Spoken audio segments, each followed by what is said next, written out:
This referendum is going to decide the future of Sudan. It is going to be the largest country of Africa. Is going to be separated into two states. The referendum is the most important event in Sudanese history since independence in 1956.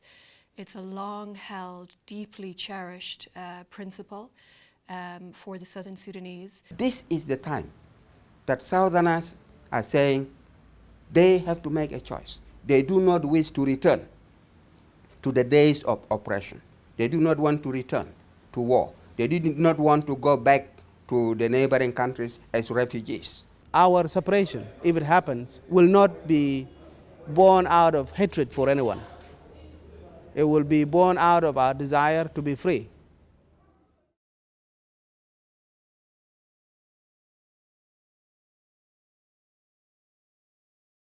The government of Sudan has affirmed many times that they are not going to interfere in this, and they have affirmed and assured the whole international community in many occasions that the date of the referendum is going to be on the fixed date by the CPA, and they're not going to interfere on that. There have been signs all throughout the years since the CPA that indicate that the authorities in Khartoum are not interested in making sure that the referendum happens in the way they have agreed.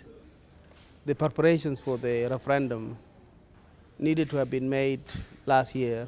Registration, which just began on Monday, on the 15th of November, was supposed to take place on the 9th of July.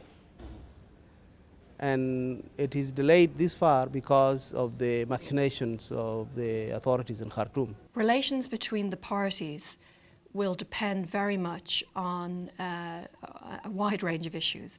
Fundamentally, whether the referendum takes place on time and is transparent, free and fair. That will have an enormous impact on their future ability to work with one another.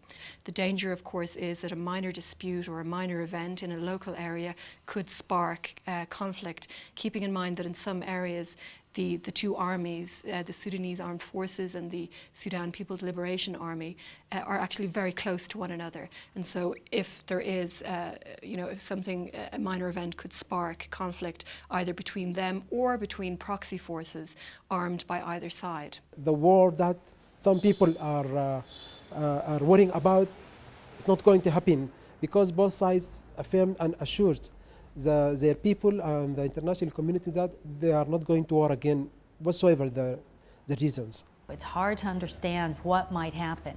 That's why we're prepared for a worst case scenario. I don't think any of us think a worst case scenario will happen. I think we all firmly believe that the process is going forward, that milestones are being met, and that the referendum will be held as planned.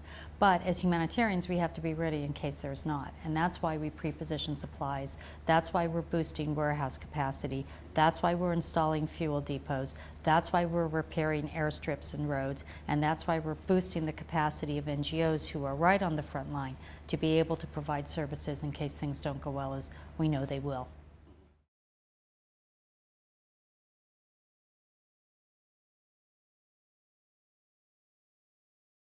There has been a lot of tribal conflict and violence within South Sudan, especially in 2008, 2009, which then the critics took to be evidence for inability of Southern Sudan to govern itself.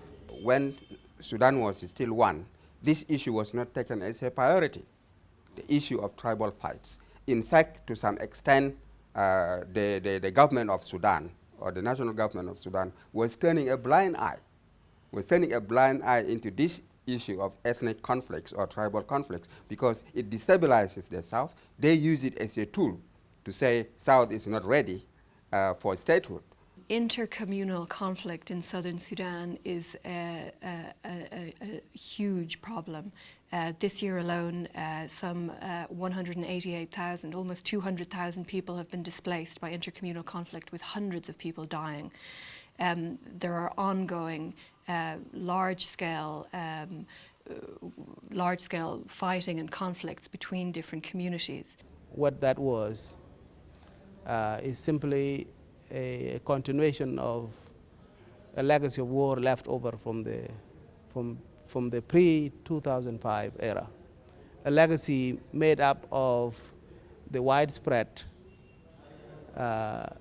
distribution of small arms, a legacy resulting from the destruction of the security apparatus, the destruction of assets and resources, so that our people found themselves competing more and more over meager and meager resources.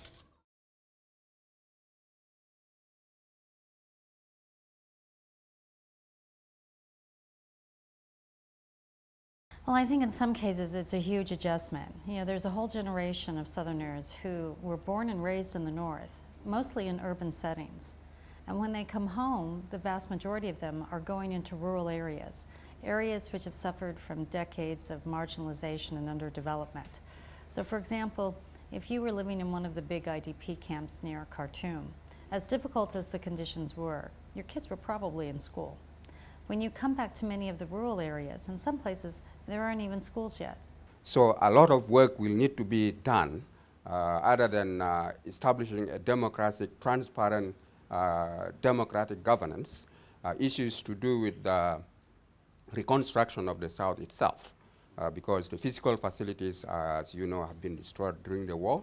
Schools need to be built, hospitals need to be built, roads need to be built.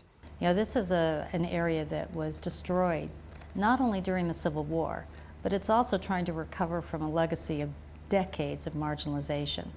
You know, Southern Sudan has some of the scariest social statistics in the world. We call them literally scary statistics. You know, 90% of women can't read or write. You know, we have one of the highest maternal mortality rates in the world and a very low immunization coverage rate. You know, a 15-year-old girl in Southern Sudan has a higher chance of dying in childbirth than she does of finishing school. You don't get those kind of statistics unless if you're looking at years and years of marginalization. There's a real human cost to that. And that's what those statistics are telling us, what that human cost is.